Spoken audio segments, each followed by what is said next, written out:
कबूल किया।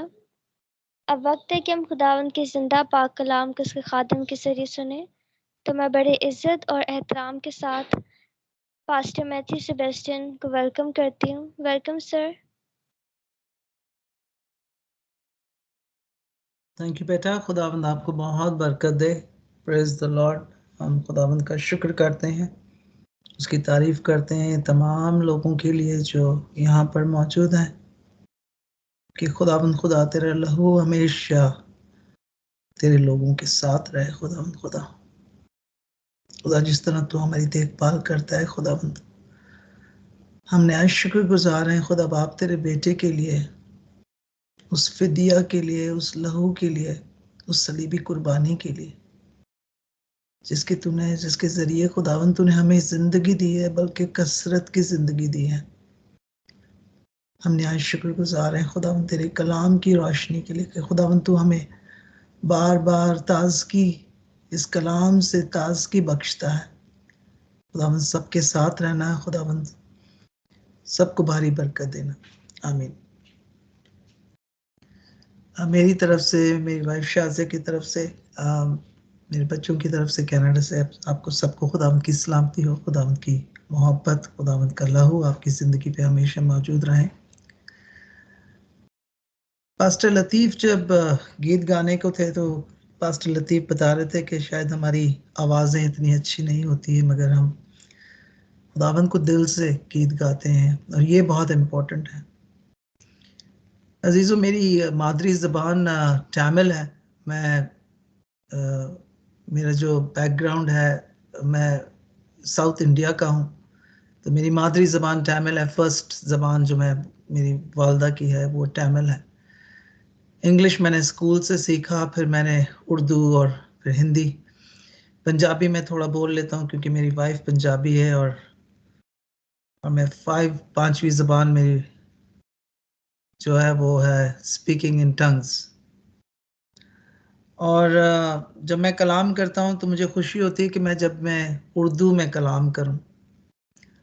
शायद मेरी उर्दू इतनी अच्छी नहीं है, मैं ग्रामेटिकल काफ़ी मिस्टेक करता हूँ, मगर पैगाम ज़रूरी है कि खुदा का पैगाम जो मोहब्बत के साथ, बोझ के साथ जब हम लेकर आते हैं, और मैं हमेशा घुटने होकर खुदावंद से दुआ करता हूँ कलाम से पहले कि खुदावंद तू बड़े खुदावंद, और हमारी ज़िंदगियों में हम घटे। पैगाम देने वाला इतना इम्पोर्टेंट नहीं होता है जितना कि कलाम वो हमारी ज़िंदगी में खुदा जो लेकर आता है वो बहुत इम्पोर्टेंट होता है। और हमेशा आपकी नज़रें जो कलाम देने वाला है उस पर नहीं, बल्कि जो कलाम हमें मिलता है, जो ज़िंदगी हमें मिलती है कलाम के ज़रिए, वह बहुत इम्पोर्टेंट है। अजीज़ों, खुदावंद ने अपने लोगों को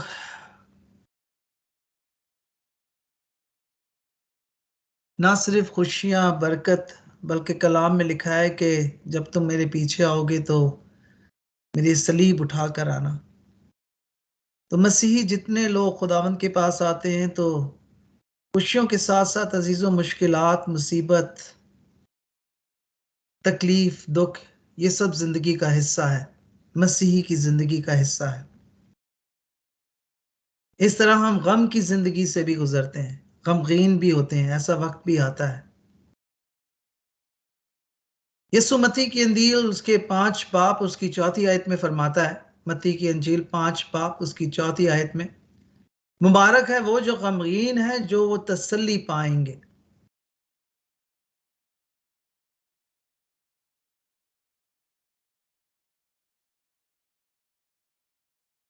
और खुदावंद कहता है कि ये जो तसल्ली का जो वर्ड है, इंग्लिश में इसको कहते हैं स्ट्रेंथन। खुदावंद हमें इस गमगीन जिंदगी में या गमगीन वाक़े में खुदावंद हमें जब तसल्ली देगा तो खुदा कहता है मैं तुम्हें मजबूत करूंगा, मैं तुम्हें जोर आवर बनाऊंगा। यीशु अजीजों हमारी जिंदगी से वाकिफ है। जब हम खुशियों से गुजरते हैं तो जिस तरह हमारी जिंदगी में मुसीबतें भी आती है तो खुदा हमें मजबूत, हमें जोर आवर और हमें तसल्ली भी देता है। दुख परेशानी ये जिंदगी का हिस्सा है अजीजों। गम हमारी जिंदगी में आएगा अजीजों, मगर गम के साथ साथ खुदावंद कहता है कि मेरी तसल्ली, मेरी मजबूती, मेरी जोरावर तुम्हारी जिंदगियों का हिस्सा बनेगी। इंसान अजीजों बहुत से मुख्तलिफ चीजों से इस गम से गुजरता है। इंसान की जिंदगी में उतार चढ़ाव जब आता है तो शायद उसकी फैमिली लाइफ में, उनके अज़दवाजी जिंदगी में, शायद कारोबार में नुकसान हो जाए या पैसे की किल्लत हो जाए तो गमगीन हो जाता है। शायद जिस ऑफिस में आप काम करते हैं वहां पे तरक्की ना हो, प्रमोशन ना हो, तो इंसान गमगीन हो जाता है। मगर ये थोड़े वक्त के लिए होता है अजीजों। खुदावंद हमें तसल्ली देगा। खुदावंद अपने कलाम में कहता है, मैं तुम्हें ना सिर्फ तसल्ली बल्कि तुम्हें मजबूत बनाऊंगा, तुम्हें जोर आवर बनाऊंगा और तुम्हारे साथ साथ चलूंगा। मगर अजीजों, आज मैं आपको एक और डीपर डायमेंशन में लेकर जाना चाहता हूं, जहां पे हम गम के बारे में मैं आपको कलाम से सिखाना चाहता हूं। ये इंसानी गम तो एक जिंदगी का हिस्सा है और इससे हम गुजरेंगे, मगर आज मैं आपको एक ऐसे गम के तजुर्बे से गुजारना चाहता हूं जो बाइबल में हमारी जिंदगी का एक अहम हिस्सा होना चाहिए। ये हर एक मसीही ने इस गम के तजुर्बे को अपनी जिंदगी से महसूस करना है। आज हम एक सफर में जाएंगे जहां पे खुदा हमें उस गम के बारे में बताएगा। और ये गम अजीजों, जब हम उस खुदा के उस बादशाहत में पहुंचेंगे तो इस गम को वहां पर भी महसूस करेंगे। तो ये जरूरी है कि जब हम उस खुदा की बादशाहत में उस गम को महसूस करेंगे तो जरूरी है कि आज भी हम खुदा की इस मौजूदा जिंदगी में भी खुदा के उस कलाम को समझे, जिसके जरिए खुदा हमें उस गम के बारे में बताना चाहता है जिस गम के जरिए खुदा ने हमें हमेशा और अब्दी जिंदगी दी है। मैं आपको मुकाशवा की किताब उसके 5 बाब उसकी 9 आयत में लेकर जाता हूं और खुदा के कलाम में लिखा है, और वो नया गीत गाने लगे। तो ही उस किताब खोलने और उसको मोर खोलने के लायक है, क्योंकि तूने जिबा होकर अपने खून से हर एक कबीले, अहले जबान और उम्मत और कौम में खुदा के वास्ते लोगों को खरीद लिया। यहां पे अजीजों एक नए गीत गाने का जिक्र है।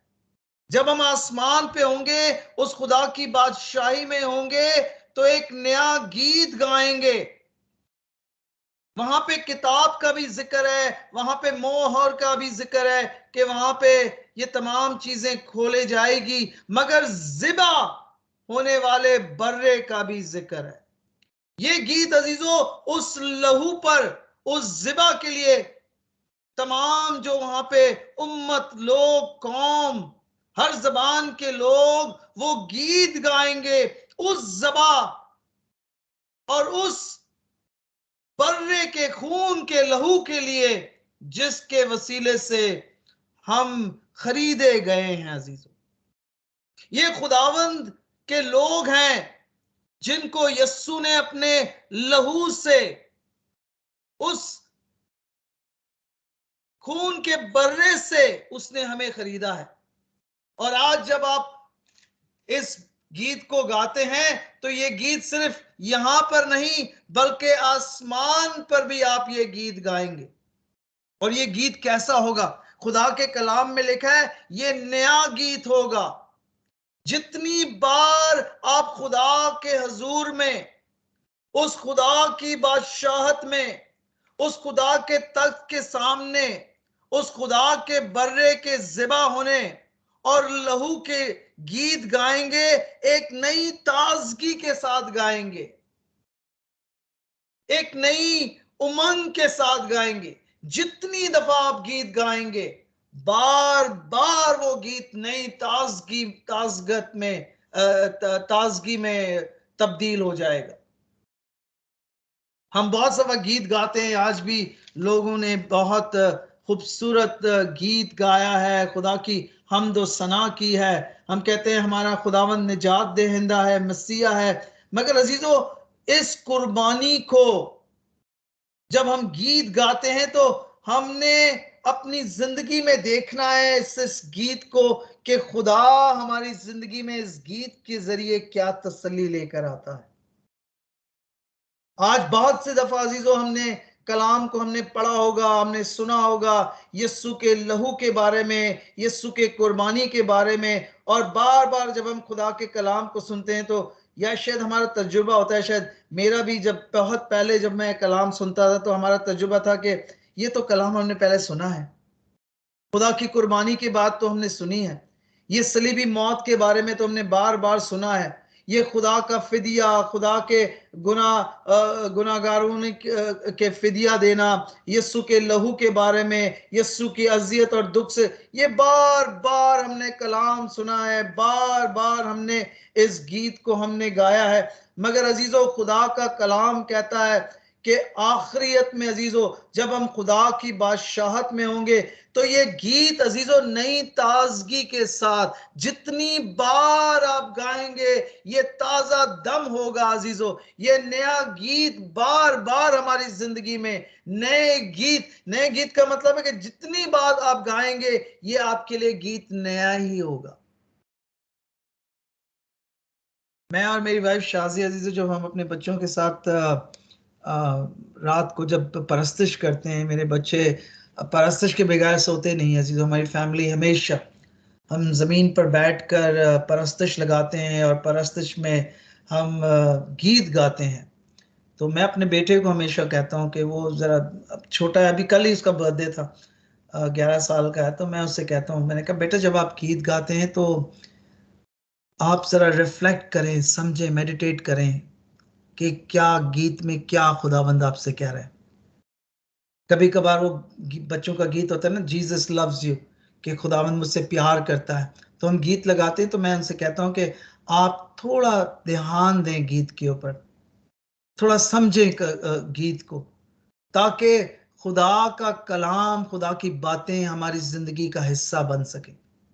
हम बहुत सी दफा अजीजों गीत गाते हैं, परस्तिश करते हैं, मगर हमें ट्यून बहुत अच्छा लगता होगा, म्यूजिक बड़ा अच्छा लगता होगा, हम शायद अल्फाजों पर गौर नहीं करते हैं।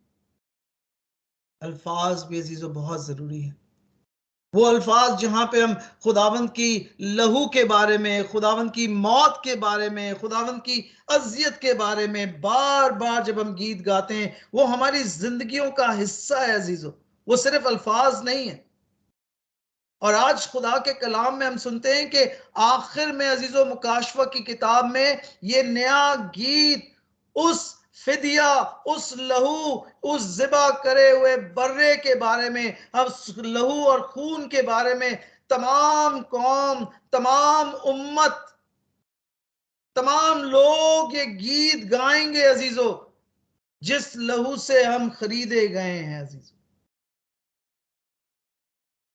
क्योंकि जब अजीजों हम आसमान पे होंगे अजीजों और खुदा के बारे में ये गीत गाएंगे तो ये नई ताजगी हमारी जिंदगी में उस वक्त भी लेकर आएगी। यस्सु को अजीजों हम किस तरह देखते हैं, खुदा के बर्रे की तरह, खुदा का फिदिया, खुदा ने हमारे लिए एक खुदा के बेटे को भेजा, उसने फिदिया दिया, लहू बहाया और हमें एक नई जिंदगी मिल गई। मैं जब यस्सु के इस फिदिये और लहू के बारे में जब मैं कलाम की तैयारी कर रहा था तो मुझे खुदा ने पुराने अहद नामे में मैं लेकर गया अजीजों। हम शायद अजीजों विजन नहीं करते, हम देखते नहीं है कि खुदावंद का जो एक पिक्चर है कलवरी पर, जिस तरह उसने फिदिया दिया, जिस तरह वो अजियत से गुजरा, और जिस तरह खुदावंद ने अपनी अपनी जान उस सलीब पे कुर्बान की, तो हमारी फीलिंग्स क्या होती है अजीजों, हम किस तरह का यस्सु देखते हैं हमारी जिंदगी में। पुराने आयत में अजीजों, जब मैं इशाया नबी का सहीफा पढ़ रहा था, तो अजीजों खुदावंद ने जब इशाया नबी को बिसारत दी, एक विजन दिया, तो इशाया नबी के सहीफे में उसके उसके पहले 5 आयत, अगर अब पहले 5 बाब पढ़े, तो वहां पे इशाया नबी अजीजों बड़े सख्त कलाम करता है अजीजों लोगों के सामने, और कहता है कि ये लोग गुनहगार लोग हैं, और इनको तौबा के लिए बुलाता है। और कलाम करते करते जब हम इशाया नबी के सहीफे उसके 5 बाब में जाते हैं, तो खुदा अजीजों इशाया नबी को अजीजों एक विजन देता है अजीजों, एक बसारत देता है अजीजों। ऐसा खुदा जो अब तख्त पर बैठा हुआ है, उसका जलाल देखता है, और जलाल देखते ही इशाया नबी कहता है कि ऐ खुदावंद खुदा, मैं तो गुनहगार शख्स हूं। मैं दूसरों को कहता था कि वो गुनहगार है, जब मैंने तेरे तख्त को देखा, जब मैंने तेरे जलाल को देखा, तो मेरे होंठ नापाक है, मैं तो तेरे इस होंठ से भी तुझे खुदावंद पुकार नहीं सकता। ये उसका तजुर्बा था अजीजों। इशाया नबी अपने तजुर्बे के बारे में बताता है, जब हम उसका अक्स देखते हैं, उस खुदावंद का अक्स, और ये मैं पुराने अहदनामे की बात कर रहा हूं, वो कहता है खुदावंद मैं इस लायक नहीं, मैं गुनहगार हूं। मगर अजीजों खुदावंद के इस पुराने अहदनामे में इशाया नबी ने तो सिर्फ अक्स देखा। अजीजों खुदावंद ने तो हमें पूरा एक, जिसको मैं कहता हूं कि पूरी कुर्बानी हमारे सामने नए अहदनामे में पेश कर दिया। अजीजों ये खुदा का बर्रा ही है, और ये फिदिया है, जिस लहू और फिदिये के जरिए अजीजों खुदावंद ने अजीजों हमें हमेशा की जिंदगी दी।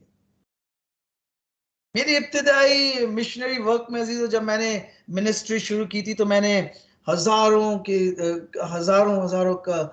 की तादाद में अजीजों मैंने कलाम किया। मैंने लोगों के सामने अपनी कलाम को शेयरिंग भी की है, कलाम को पेश भी किया है अजीजों। मगर अजीजों जब मैंने फर्स्ट टाइम अपनी जिंदगी में, मुझे याद है 1992 में, शायद 1992-93 में, जब मेरे छोटे भाई मर्विन दुबई से आए थे, तो उसने दुबई से अजीजों मेरे लिए एक वीडियो लेकर आया था। और शायद मैं लोगों के सामने इतना कलाम करता था, इतनी दुआएं मैं करता था, लोग मुझे एज अ प्रीचर जानते थे। तो मेरा छोटा भाई दुबई से जब आया तो उसने मुझे एक वीडियो लेकर आकर दिया था। तो उस वीडियो का नाम था ही बोर आवर सोरो, यीशु ने हमारे लिए अजियत उठाई। अजीजों जब मैंने वो फर्स्ट टाइम वीडियो देखी, तो जब मैं कलाम करता था, तो अजीजों लोगों के आंखों में आंसू आते थे, लोग रोते थे अजीजों खुदा के कलाम के लिए। मेरे आंखों में आंसू नहीं आते थे अजीजों। मैं कलाम तो करता था, मगर मेरे आंखों में आंसू नहीं आते थे। वो मैंने विजन नहीं देखा था। फर्स्ट टाइम अजीजों जब मैंने वीडियो देखा है अजीजों, उस वीडियो में खुदा के उस अजियत को मैंने जब देखा है और सुना अपने कानों से, और खुदावंद ने मुझे प्रीच किया अजीजों, फर्स्ट टाइम मेरी जिंदगी में अजीजों मेरे आंखों से आंसू टपकने लगे। इतने सालों के बाद मैंने इतनी प्रीचिंग की है, इतना कलाम किया है अजीजों, मगर मैं खुदावंद की अजियत को नहीं समझ सका, खुदावंद के दुख को नहीं समझ सका, तो यीशु के लहू को नहीं समझ सका अजीजों। हम बहुत सी दफा प्रीचिंग करते हैं, कलाम करते हैं, लोगों को बताते हैं यीशु के बारे में, मगर हम उस यीशु के लहू का तजुर्बा नहीं करते अजीजों। जो फिदिया खुदावंद ने मेरे और आपके लिए दी अजीजों, जब तक हम उसका तजुर्बा ना कर ले, हम प्रीचिंग तो कर लेते हैं, बता तो देते हैं लोगों को, मगर अजीजों जब तक यीशु का तजुर्बा ना हो सके अजीजों, वो फिदिया, वो लहू, वो बर्रा जिसने हमारे लिए लहू बहाया है अजीजों, उसका अजीजों अगर हम जब तक उसका तजुर्बा ना कर सके। और उस कलाम में मैंने सुना अजीजों, यस्सु आखिरी अयाम में अजीजों गसमनी बाग में अजीजों कुर्बानी के लिए तैयार हो चुका है अजीजों। खुदा के कलाम को अगर आप पढ़े, तो खुदा के कलाम में एक जगह भी नहीं है जहां यीशु कहता है कि मैं खुदा की मर्जी को पूरा नहीं करूंगा। हर बार कह रहेगा खुदा तेरी मर्जी पूरी हो। खुदा जिस तरह खुदा बाप तू चाहता है, खुदा जिस तरह तेरी मर्जी हो, मैं उस मर्जी के मुताबिक अपनी जिंदगी गुजारूंगा। कहीं पर भी आप ऐसी जगह नहीं देखेंगे सिवाय कलाम में एक जगह जहां गसमनी बाग में यीशु दुआ करता है और कहता है ऐ बाप हो सके तो ये प्याला टल जाए, ऐ बाप हो सके ये सलीबी कुर्बानी, इस मौत, इस अजियत से खुदावन तू मुझे दूर कर दे खुदावन। मगर उसी दुआ में कहता है खुदावन मेरी मर्जी नहीं बल्कि तेरी मर्जी पूरी हो। अक्सर लोग अजीजों मुझसे पूछते हैं और गैर मसीह लोग मुझसे पूछते हैं क्या खुदावन खौफजदा थे सलीबी मौत से? क्या खुदावन उस अजियत और दुख और तकलीफ से खौफजदा हो चुके थे? क्या यीशु कांटों का ताज नहीं पहनना चाहता था? क्या यीशु कोड़ों के मार और जो लोगों ने उस पे मुंह पे थूकना था और जो सलीब के जरिए उसके हाथ और पैरों में कील उन्होंने ठोकना था, जिस्म पर जिस तरह लोगों ने तशद्दुद करना था, क्या वाकई में यीशु खौफजदा था? यीशु खौफजदा था कि लोग उन पर उनके कपड़े उतारेंगे, उनके साथ जिल्लत के साथ पेश आएंगे, उनकी बेइज्जती करेंगे? क्या वाकई में यीशु सलीबी मौत नहीं चाहता था जब वो कहता है ऐ खुदा बाप ये प्याला टल जाए? वो कहता है मेरी मर्जी नहीं बल्कि तेरी। अजीजों, वजह सलीबी मौत के जरिए यीशु इसलिए कहता है क्योंकि अजीजों ये खुदा बाप और बेटे की एक रफाकत थी। यीशु अजीजों हरगिज इस सलीबी मौत से खौफजदा नहीं था। यीशु इस सलीबी मौत के लिए तैयार था, मगर अजीजों खुदावन की वो जो रफाकत थी, खुदा बाप और बेटी की जो रफाकत थी, उस सलीबी मौत के जरिए ये टूटने वाली थी। अजीजों, यीशु बाप की मोहब्बत और रफाकत अजीजों उस 3 घंटे की अजियत और मौत के जरिए, ये रफाकत जो खुदा बाप और बेटे में थी, ये रफाकत और मोहब्बत जो खुदा बाप और बेटे में थी, ये मोहब्बत अजीजों खत्म होने वाली थी। यीशु अजीजों सब दुख और तकलीफ उठाने के लिए तैयार था, मगर बाप की रफाकत से दूर नहीं होना चाहता था। लोग कहते हैं कि 3 घंटे के लिए, वो यहां पे मैं जब कलाम सुन रहा था तो अजीजों यीशु की मोहब्बत उस बाप के लिए ऐसी थी, 3 घंटे क्या, वो 1 सेकंड के लिए भी अपनी बाप की रफाकत से दूर नहीं होना चाहता था। सलीबी मौत का मतलब था कि बाप से रफाकत खत्म हो जाना, बाप से ताल्लुक खत्म हो जाना, बाप की मोहब्बत से जुदा हो जाना। लूका की अंजील उसके 22 बाप और 43 आयत में लिखा है कि बाप फरिश्ता भेजता है अजीजों अपने बेटे को तसल्ली देने के लिए। खुदा के कलाम को अगर आप पढ़ेंगे तो लूका की अंजील 22 बाप उसकी 43 आयत में लिखा है, फरिश्ते आते हैं अजीजों इस मौत के सलीबी मौत से पहले और यीशु को तसल्ली देने आते हैं और यीशु को तसल्ली देते हैं। यकीनन उन्होंने कहा होगा ये सिर्फ 3 घंटे की बात है, सलीबी मौत के बाद तू फिर जी उठेगा और फिर तेरी रफाकत हो जाएगी बाप के साथ। मगर अजीजों बात इस बात की नहीं थी, बात यह थी कि 3 घंटे हो या 1 सेकंड हो, खुदा बाप और खुदा बेटा, खास तौर पे यीशु अपनी बाप की रफाकत से 1 सेकंड भी उस रफाकत से जुदा नहीं होना चाह रहा। यीशु मौत से और सलीबी मौत से खौफजदा नहीं था अजीजों। यीशु ने अगर बार बार वो मौत के लिए तैयार होता, अपने लोगों के लिए, इस दुनिया के लिए वो तैयार रहता, मगर ये रफाकत थी अजीजों, उस रफाकत से। मैं जब इस बात पर गौर कर रहा था कि ऐ खुदावन ये प्याला मुझसे टल जाए, तो अजीजों मेरी रफाकत और प्यार का सिलसिला खत्म ना हो जाए, यीशु कहता है। यकीनन जब उनकी कॉन्वर्जेशन होगी, बात बाप और बेटे की होगी, तो उसने कहा होगा ठीक है बेटा मैं ये प्याला तुझसे ले लेता हूं। खुदा बाप ने कहा होगा यस्सु तूने यकीनन तूने बड़ी वफादारी के साथ इस दुनिया में जिंदगी गुजारी है, यकीनन तेरी जिंदगी में कोई गुनाह नहीं है, मैं तुझे उस आसमान के तक के पास ले आऊंगा। मगर एक बात याद रखना, ये तेरा जो बंदा है, ये तेरा जो बंदा इस दुनिया में है मैथ्यू, ये दोज़ख और जहन्नुम में चला जाएगा। अगर ये तू प्याला तुझसे टल जाएगा तो ये तेरा बंदा दोज़ख और जहन्नुम में चला जाएगा। क्या तुझे मंजूर है?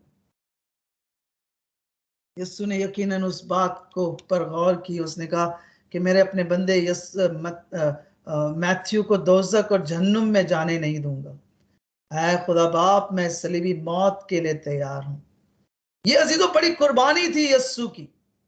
ये रफाकत और ये जो रिलेशनशिप बाप और बेटे का छूट जाना, खत्म हो जाना, ये वो कुर्बानी थी अजीजों, जिससे यस्सु इतना निढाल हो चुका था, इतना परेशान हो चुका था, गमज़दा हो चुका था कि बाप ये रफाकत तू मुझसे ना खत्म कर दे खुदा। ये मोहब्बत 3 घंटे क्या 1 मिनट की भी रफाकत है बाप मुझसे खत्म ना हो जाए। उस वक्त अजीजों खुदावंद ने मेरे बारे में और आपके बारे में अजीजों यकीनन अजीजों उसने सुना होगा, सोचा होगा।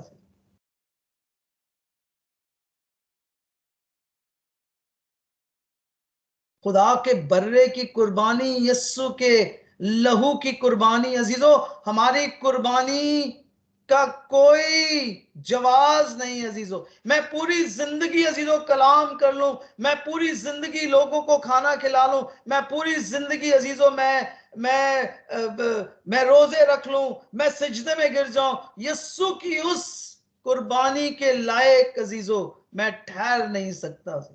मेरी खिदमत, मेरा काम, मेरी परस्तिश, हम कहते हैं कि हमने खुदा के लिए बड़ी कुर्बानी दी है, हमारी कोई कुर्बानी की अहमियत नहीं है अजीजों।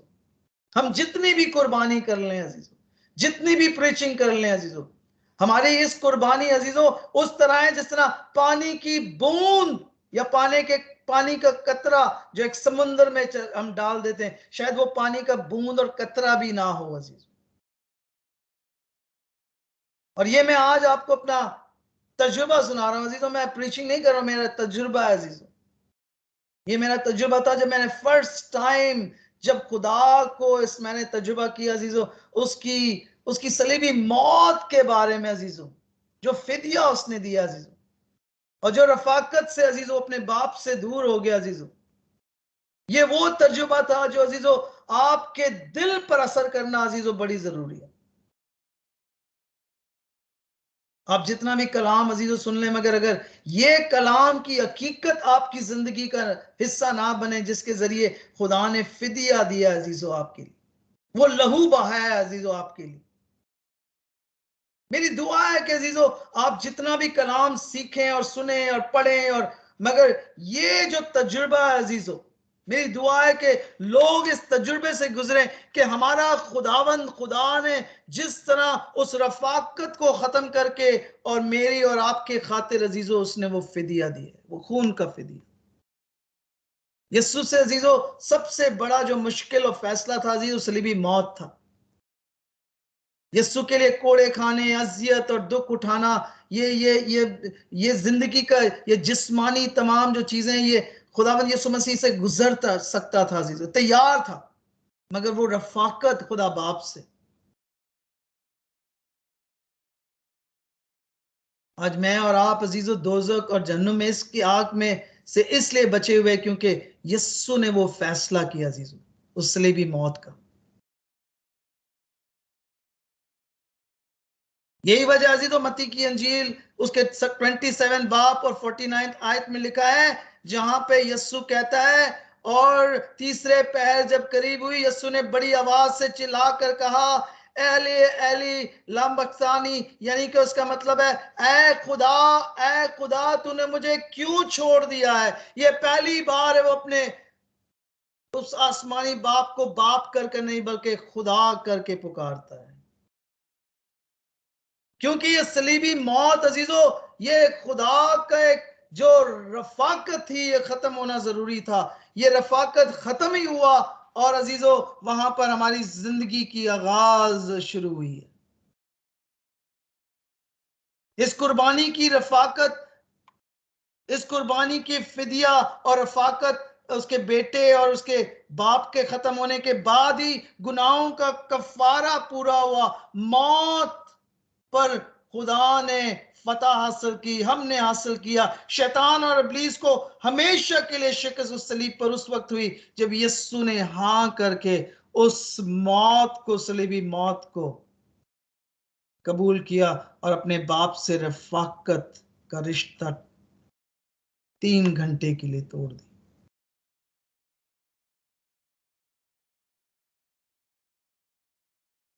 आज अजीजों जरूरी है कि जब हम गुनाहों की माफी मांगते हैं तो हमारी भी रफाकत अजीजों उस वक्त टूट जाती है खुदा बाप से जब हम एक दूसरे को माफ नहीं करते, जब हम एक दूसरे से माफी नहीं मांगते हैं।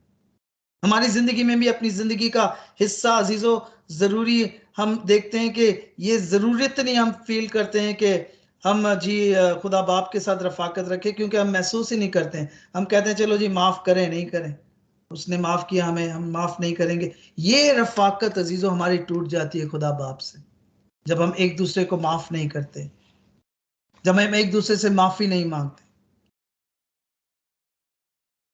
ये इंसान की अजीजों वो कूड़ की बीमारी देखी आपने? कूड़ की बीमारी क्या होती है? जहां पे जिस्म में जब इंसान का कूड़ पड़ जाता है ना तो उनकी फीलिंग और सेंसेशन खत्म हो जाती है, फीलिंग नहीं होती। उसके पाँव में चोट भी आ जाए ना, कूड़ के कोई बीमार हो तो उसके पाँव में चोट आए, उसकी फीलिंग कुछ नहीं होती, पाँव में कांटे भी चुभ जाए, पिने भी लगा लें तो। इसी तरह इंसान की जिंदगी भी अजीजों दर्द से खत्म हो जाती है अजीजों, जब हमें फीलिंग खत्म हो जाती है हमारी जिंदगी से। इंसान की जिंदगी में दर्द इसलिए होता है ताकि जिस्म में हम महसूस कर सके सर के दर्द, जिस्म के दर्द को, पेट के दर्द, ताकि इंसान इस एहसास के जरिए अपनी खराबी को दूर कर सके, डॉक्टर के पास जा सके, दवा को ले सके। इसी तरह अजीजों हमारी जमीर में, हमारे एहसास में जब हम महसूस करते हैं कि हमने किसी को तकलीफ दिया या हमारी जिंदगी से किसी ने तकलीफ उसे पहुंची है, हमारे अल्फाज से, हमारे बोल चाल से, तो अजीजों हमारे एहसास होना चाहिए कि हमने गुनाह किया, हमने गलती की। उस एहसास के वसीले से, उस खुदा के बर्रे की कुर्बानी के फिदिये और लहू के वसीले से हमने अजीजों माफी मांगनी है। यीशु ने अजीजों पूरी जिंदगी कोई कभी गम नहीं किया, गमजदा नहीं थे यीशु। सिर्फ गसमनी बाग में अजीजों गमजदा थे बाप की रफाकत से। और लूका की अंजील 22 बाब 24वीं आयत में 44 आयत में लिखा है, जब वो दुआ कर रहे थे तो उसके पसीने खून की मानंद बड़ी बड़ी बूंदों की तरह गिरने लगे। वो उस वक्त अजीजों मेरे और आपके बारे में सोच रहा था। एक तरफ उसके बाप की रफाकत थी, एक तरफ हम थे। उसने बाप की रफाकत को छोड़कर अजीजों मुझे और आपको चुना ताकि हमारी जिंदगी अजीजों, इसलिए अजीजों जब आप गीत गाते हैं ना तो यस्सु की मौत और उस खुदा के बर्रे के बारे में, उस लहू के बारे में अजीजों अपनी जिंदगियों का हिस्सा बनाए। मैं नहीं कहता हूं कि आप रोएं और आंखों में, ये तो अजीजों खुदावंद, जब इंसान वाकई में कोई आपकी जिंदगी, आपके फैमिली में अगर किसी की डेथ हो जाए ना तो फिर ये गम जो है ना बड़ी जेन्युइन गम होता है, ये दिखावा नहीं होता, वाकई में आंखों में आंसू आते। अगर आप यस्सु को वाकई में अपना निजात दहिंदा समझते हैं तो अजीजों फिर जब आप गीत गाते हैं तो फिर आपको फीलिंग होनी चाहिए, मेरे यस्सु ने क्या फिदिया दिया, उस सलीब पर क्या कुर्बानी दी।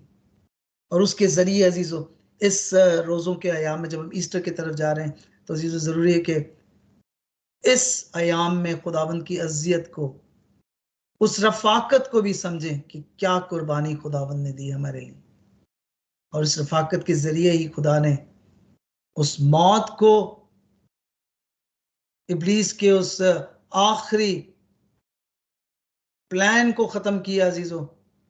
आज कब्र खाली है अजीजों, इसलिए क्योंकि यस्सु ने उस फिदिया के जरिए, उस खून के जरिए हमारे लिए उस खुदा की बादशाही को तैयार की।